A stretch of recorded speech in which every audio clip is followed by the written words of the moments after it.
everyone, welcome back to my YouTube channel Med Aditi. I am Aditi Priya and I am first year MBA student at University College of Medical Science, New Delhi. I hope you watched my previous video जिसमें मैंने NEET drop से related कुछ चीज़ें बताई थी, whether you should take a drop or not and कितनी difficulties आपको face करनी पड़ेगी. होप आपने वो वीडियो देखी हो. इस वीडियो में सिंस मुझसे काफ़ी सारे लोग पूछ रहे थे कि please make a video on full year study plan for यकीन 2.0 स्टूडेंट्स. सो मैं इसके बारे में बताना चाहती हूँ बिकॉज काफ़ी सारे क्वेरीज आ गई थी. तो आई थॉट कि मैं अपना शेड्यूल बताती हूँ कि मैंने कैसे फॉलो किया यकीन के लेक्चर्स को along with my revision and with DPP and everything. So मैं अपना शेड्यूल बताऊंगी and I can tell you कि how you can modify that because I know starting में बहुत ज़्यादा डिफिकल्टीज आती हैं, सब कुछ मैनेज नहीं हो पा रहा होता है. So I be telling everything in detail. So let's start with the video. तो आई टेल यू कि मेरा शेड्यूल क्या था. यकीन 2.0 हमारे लिए आई थिंक 9 या 10 मंथ्स चला था और मतलब वो तब तक चला था जब तक नीट नहीं हो गया था और हमारे टाइम में थोड़ा एक्सटेंड हो गया था नीट, इसलिए हमें थोड़ा एक्स्ट्रा टाइम मिल गया था. बट रिविजन के लिए हमें सफिशिएंट टाइम दिया गया था. इतना पैनिक मत करना कि हमारा सिलेबस तो बहुत पीछे चल रहा है कि क्या वो कंप्लीट कर पाएंगे या नहीं कर पाएंगे. देखो ट्रस्ट मी, मतलब मुझे क्या ट्रस्ट करने की जरूरत है, बट ट्रस्ट योर टीचर्स. वो काफ़ी सालों से वो काफ़ी एक्सपीरियंस टीचर्स हैं and they know how to complete the syllabus on time. And वो उन्हें पता है कि देखो रिवीजन की भी इंपॉर्टेंस होती है, तो वो टाइम से ही सिलेबस कंप्लीट करा देंगे एंड रिवीजन के लिए भी काफ़ी ज़्यादा सफिशिएंट टाइम देते हैं. तो उसकी टेंशन मत लेना कि बहुत ज़्यादा स्लो चल रहा है. देखो स्टार्टिंग में लगेगा कि सिलेबस बहुत ज़्यादा स्लो चल रहा है एंड मतलब एक एक टॉपिक को बहुत डिटेल में पढ़ाया जा रहा है और बहुत टाइम लेके पढ़ाया जा रहा है. वो तुम्हारे लिए बेनिफिशियल है बिकॉज वो टॉपिक ऐसे हैं जिनमें टाइम इन्वेस्ट करना चाहिए. अगर इनमें टाइम इन्वेस्ट करोगे तो आगे जाके स्मूथ हो जाते हैं बाकी सारे टॉपिक्स, तो वो इसलिए टाइम इन्वेस्ट करते हैं. और ऐसा मत सोचना कि सिलेबस नहीं हो पाएगा या फिर हमें इनफ टाइम मिलेगा रिविजन के लिए या फिर नहीं. ये मैं स्टार्टिंग में ही क्लियर करना चाहूँगी कि यस इनफ टाइम मिलता है फॉर द रिविजन. वो आराम से 30 डेज पहले कंप्लीट कर देता है syllabus so that you can practise full syllabus test and आप अपना रिविजन कर सकते हैं. अगर मेरे शेड्यूल की बात करोगे तो मैंने अपने पुराने वीडियो में भी बताया, I would like to repeat. तो दिन कुछ ऐसा शुरुआत होता था कि मैं सुबह उठती थी, मतलब देखो मुझे बहुत अच्छी तरीके से याद तो नहीं है बिकॉज ऑलमोस्ट 1 साल हो गया. सुबह उठती थी, ब्रेकफास्ट करके I use to sit and watch recorded lectures. Yes मैं यकीन 2.0 की स्टूडेंट हूँ एंड प्योरली मैंने सिर्फ यकीन बैच ही लिया था for my drop year. 11th-12th में मेरी कोचिंग थी बट उससे नहीं पढ़ाई हो पाई, मतलब मैंने ही नहीं की पढ़ाई. सो ड्रॉप ईयर में मेरा ऐसा था कि मुझे ज़्यादा पैसे भी खर्च नहीं करने और अच्छी तरीके से मैं मतलब कर भी लूँ. तो फिर इसलिए मैंने यकीन 2.0 बैच लिया था और उससे मैंने पूरी तरीके से फॉलो किया. उसके सारे टेस्ट सीरीज दिए थे, उसके सारे DPP सॉल्व किए थे, मतलब उसका सब कुछ सॉल्व किया था. उस टाइम तक फिजिक्स वाले के मॉड्यूल नहीं आए थे, मतलब हाँ तब तक नहीं आए थे आई थिंक. तो फिर मैंने वो परचेज नहीं किए थे. तो जो भी था वो मैंने सिर्फ NCERT से किया था एंड काफ़ी सारे मतलब डिफरेंट सोर्सेज से मैंने क्वेश्चन प्रैक्टिस किया था. उठ के ब्रेकफास्ट एंड एवरीथिंग करके मैं बैठती थी और यकीन के रिकॉर्डेड लेक्चर्स देखती थी. मतलब पिछले वीडियो में भी काफ़ी सारे लोगों ने पूछा था कि आप रिकॉर्डेड लेक्चर्स कैसे देखती थी अगर आप सुबह से ही देख रहे हो. तो देखो कुछ ऐसा होता था कि आज जैसे मंडे है तो मंडे के 3 लेक्चर्स हुए, उसमें से मैं 2 ही देखती थी और एक जो है ना वो मैं सैटरडे वाला लेक्चर देखती थी. मतलब एक लेक्चर पीछे चल रही होती थी. तो इस तरीके से मैं लेक्चर्स देखती थी और एवरीडे मैं 3 लेक्चर्स देखती थी, 2 hours each for physics, chemistry and biology. And I preferred watching the videos on 2x because मुझे लगता था 2x पे मुझे ज़्यादा बेटर समझ आ रहा है बिकॉज वहाँ पे कंसंट्रेशन पूरा ऐसे ऐसा रहता था कि हाँ इधर उधर देखा तो फिर वो चला जाएगा, मुझे समझ नहीं आएगा. इसलिए मैं पूरा फोकस होकर पढ़ती थी और मैं 2x पे देखती थी. इट्स योर प्रेफरेंस कि आप किस पे देखना चाहते हैं, कितना प्रेफर करते हैं. और इट्स नॉट लाइक कि मैं 2x पे देखती थी तो बस देख लिया मैंने, हाँ जस्ट लाइक मूवी चल रही है देख लिया वाओ. बट नहीं, ऐसा नहीं करना होता है. If you are watching the lecture make sure कि आप उसका 100% जो है अपने अंदर रिटेन करो. If you are watching the lecture, ठीक है, तो वो ऑलरेडी आपकी 50% मेमोरी को बना रहा है and then if you are writing it down, आप अपने नोटबुक में उसे कॉपी कर रहे हो तो फिर वो आपकी परमानेंट मेमोरी में स्टोर हो रहा है. और एक बार आप उसी को अगर रात में रिवाइज कर लोगे, सोने से पहले बस पढ़ लोगे कि आपने क्या लिखा है, देन आई थिंक वो परमानेंटली सेट हो जाएगा. बस जब एग्जाम होगा उससे 1 दिन पहले आप देख लोगे तो बहुत आसानी से रिविजन हो जाएगा. बट इसका मतलब ये नहीं है कि मैं 2 hours में देख रही हूँ तो मेरे 2 घंटे के लेक्चर 1 घंटे में हो गया. नहीं, ऐसा बिल्कुल नहीं है. 2 घंटे का लेक्चर मेरा 2 घंटे में ही जाके कंप्लीट होता था बिकॉज मैं प्रॉपर नोट्स बनाती थी. इवन तो मैं 2x पे देख रही हूँ बट मैं उसे प्रॉपर नोट्स बनाती थी, वीडियो पॉज करके. अगर उन्होंने बोला है कि ये क्वेश्चन सॉल्व करो तो मैं वो क्वेश्चन सॉल्व करती थी. तो ये सब करके मतलब 2-2 घंटे के वीडियो रिकॉर्डेड लेक्चर्स देख के मेरा ऑलमोस्ट 4 o'clock बज जाता था as far as I can remember. फिर मतलब उसमें लंच और ब्रेकफास्ट इंक्लूडेड है. वीडियो में आगे बढ़ने से पहले अगर आप 10th के स्टूडेंट्स हैं एंड आपका रिजल्ट आ चुका है and if you are wondering कि गवर्नमेंट मेडिकल कॉलेज में जाने का क्या रास्ता है, देन नीट की तैयारी के लिए बस पढ़ाई और सही प्रिपरेशन स्ट्रैटेजी चाहिए होती है.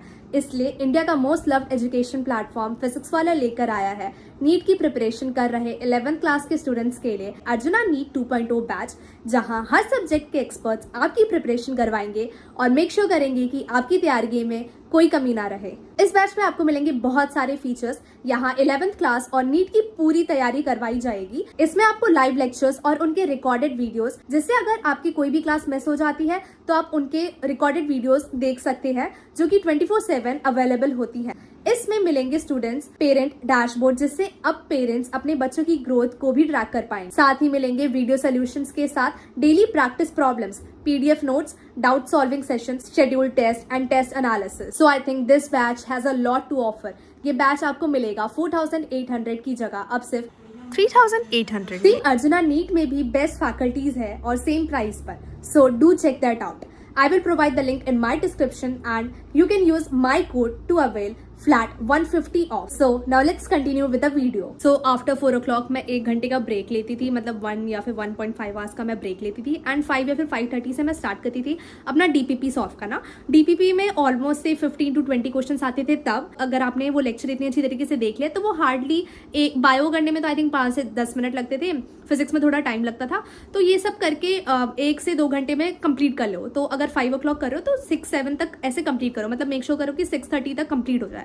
फिर 1 घंटे का प्रॉपर ब्रेक लेना is very important, like very important. 1 घंटे का प्रॉपर ब्रेक लो। उस टाइम आपके दिमाग में कुछ भी नहीं चलना चाहिए पढ़ाई से रिलेटेड, पूरा रिफ्रेश हो जाओ। मतलब या तो अगर आपको कोई फ्रेंड है तो उसके साथ घूमो, उसके साथ बातें करो, अच्छी हेल्दी टॉक करो, या फिर अकेले वर्कआउट कर लो, कुछ नॉर्मल सी एक्सरसाइज कर लो, कुछ भी कर लो, या गाने सुन लो, गाने सुनना पसंद हो तो, बट माइंड को 1 घंटे के लिए रिफ्रेश कर दो पूरा। देखो आपने पूरे लेक्चर्स देख चुके हैं, आपने उसके नोट्स बना लिए एंड आपने उसके क्वेश्चन प्रैक्टिस कर लिया, मतलब ठीक है 15 क्वेश्चन प्रैक्टिस कर लिया थ्रू DPP। अभी आपको उसकी NCERT पढ़ना है, which is very important because you have to understand ना कि आपने जो लेक्चर्स में देखा वो NCERT में है, मतलब कितना रेलेवेंट है, कितना इंपॉर्टेंट है, उससे कितने क्वेश्चंस आए हैं। तो फिर NCERT लो, डिफरेंट सेशंस बनाओ कि इतने टाइम में मुझे इतना ये सब्जेक्ट करना है। सो बायो की बात करो तो बॉटनी एंड ज़ूलॉजी दोनों को मिला के आई थिंक हार्डली 45 मिनट्स लगेगा करने में। देन केमिस्ट्री का 1 घंटा ले लो और फिजिक्स का 1 घंटा ले लो। बट इस 3 आवर्स में you have to make sure कि आप उसकी NCERT पढ़ रहे हो। बायो में तो इट इज मस्ट। एक टाइम के लिए हो सकता है कि आपको फिजिक्स में लगे कि इसकी NCERT पढ़ने की जरूरत नहीं है, तो फिर आप वो स्किप कर सकते हो। बट बायो में तो पूरी उसकी NCERT पढ़ना है, उसको मेमोराइज कर लो। आपने इतनी बार किया, मतलब आपने उसका लेक्चर देखा, आपने उसके नोट डाउन किया, आपने उसकी DPP की, अब आपने उसका NCERT पढ़ लिया, तो आई थिंक ऑटोमेटिकली याद हो ही जाता है। या फिर ठीक है, जब आप एग्जाम दोगे तो वो आपकी स्टोर हो जाएगा वो मेमोरी में। 1 घंटे में यही करना है कि आपको उसकी NCERT करना है। वो बहुत मतलब मुश्किल से 20 मिनट लगेंगे NCERT करने में। देन PYQ सॉल्व करो, उस टॉपिक से रिलेटेड जितने PYQs आया उसको सॉल्व करो। एंड मोस्ट इंपॉर्टेंट, जो आपने नोट्स बनाया उसको एक बार तो revision is very important. So 20 minutes में आप NCERT रीड कर सकते हो। देन 10 मिनट में, हाँ I think 10 minute is maximum, जिसमें आप उसके PYQs कर सकते हो। मैं बायो की बात कर रही हूँ। एंड देन बाकी हाफ एन आवर जो है उसमें आप अपनी नोट्स रिवाइज कर लो कि क्या हुआ है। इसमें आप टाइम सेव करके पिछले क्लास का भी रिवाइज कर सकते हो, बिकॉज सब मुझे बोलते हैं कि रिविजन नहीं हो पा रहा है। स्टार्टिंग में ये थोड़ा डिफिकल्ट लगेगा, बट विद टाइम जो है ना आपको पता भी नहीं चलेगा और आप ये सब कुछ कर रहे होगे 1 दिन में। तो बायो के लिए आप ऐसा कर सकते हो, NCERT रीड करके, PYQs करके एंड उसके नोट्स की रिविजन कर लिया। एंड फिर भी अगर टाइम बच रहा है देन यू कैन रिवाइज जो पिछले क्लास में हुआ है, बिकॉज आप ये अगर रोज सिस्टमैटिक वे में कर रहे हो ना तो आपको रिविजन में ज्यादा टाइम नहीं लगेगा। देन केमिस्ट्री में भी यही है। केमिस्ट्री में अगर फिजिकल केमिस्ट्री चल रही है तो उसकी NCERT मतलब ठीक है उसको आप इग्नोर कर सकते हो, बट इनऑर्गेनिक और ऑर्गेनिक की NCERT इज वेरी इंपॉर्टेंट। उसको बहुत अच्छी तरीके से पढ़ना, उसकी PYQs लगाना is very important. And then उसकी आप क्वेश्चन प्रैक्टिस करो। अगर फिजिकल चल रहा है तो क्वेश्चन प्रैक्टिस करो। Even I will say organic में क्वेश्चन प्रैक्टिस करो। इनऑर्गेनिक को भी रिविजन करना है तो थ्रू क्वेश्चन ही करो, because then you will understand कि कौन सा टॉपिक इंपॉर्टेंट है एंड कौन सा टॉपिक इंपॉर्टेंट नहीं है। फिजिक्स में जो 1 घंटा है उसमें मैं मेनली एंड सोली बोलूंगी कि बस अपने नोट्स को रिवाइज करो एंड उससे रिलेटेड जितने भी क्वेश्चंस आपको मिल रहे हैं, कितने भी रेप्यूटेड इंस्टीट्यूट्स है, बहुत कुछ है, ठीक है, सोर्सेस अगर आप ढूंढो तो बहुत कुछ मिलेगा, तो उससे आप उसके क्वेश्चन प्रैक्टिस अच्छी तरीके से करो। तो ठीक है, फिर 11 बज जाएगा, इसके बीच में डिनर विनर कर लेना। एंड अगर आप जल्दी सोते हो तो फिर आराम से 11 से 12 बजे के आप सो सकते हो एंड सुबह जो है आप 7 बजे उठो। आई विल अगेन से कि नींद बहुत इंपॉर्टेंट होती है, sleep is must. Proper 7 hours की स्लीप लो। मैं तो 7.5 आवर्स की स्लीप लेती थी, ऑलमोस्ट 8 आवर्स की स्लीप ले लेती थी मैं। बट अगर आप 6 आवर्स में भी कंफर्टेबल हो एंड फंक्शनल हो तो you can take 6 hours sleep, but please उससे कम मत लेना। अभी तो मत लेना यार, अगर लास्ट में जरूरत पड़े 5 घंटे की या 6 घंटे सोने की, तो तब कर सकते हो। बट यार अभी आई विल सजेस्ट कि please take proper 7 hours of sleep. वो हेल्दी खाओ, हेल्दी रहो, सब कुछ बहुत अच्छा होगा। Everything is going to be fine and you will do great in NEET 2024 अगर आप फॉलो कर रहे हो, अगर आप डेली टारगेट्स बना रहे हो कि मुझे अपने लेक्चर्स करने हैं, उसके DPP करने हैं, उसकी NCERT रीड करके उसके क्वेश्चंस करने हैं। अगर आपके ये डेली का गोल है ना, तो सब कुछ बहुत स्मूथ चलेगा। और yes, I wish all the best to everyone. अच्छे से पढ़ते रहो एंड आई थिंक सबने नीट 2024 के लिए प्रिपेयर करना स्टार्ट कर दिया होगा, बिकॉज अब rest is over, so please start preparing for NEET 2024 and I wish you guys all the very best. So if you like this video, then please give us a thumbs up, and for more such videos you can subscribe. Thank you.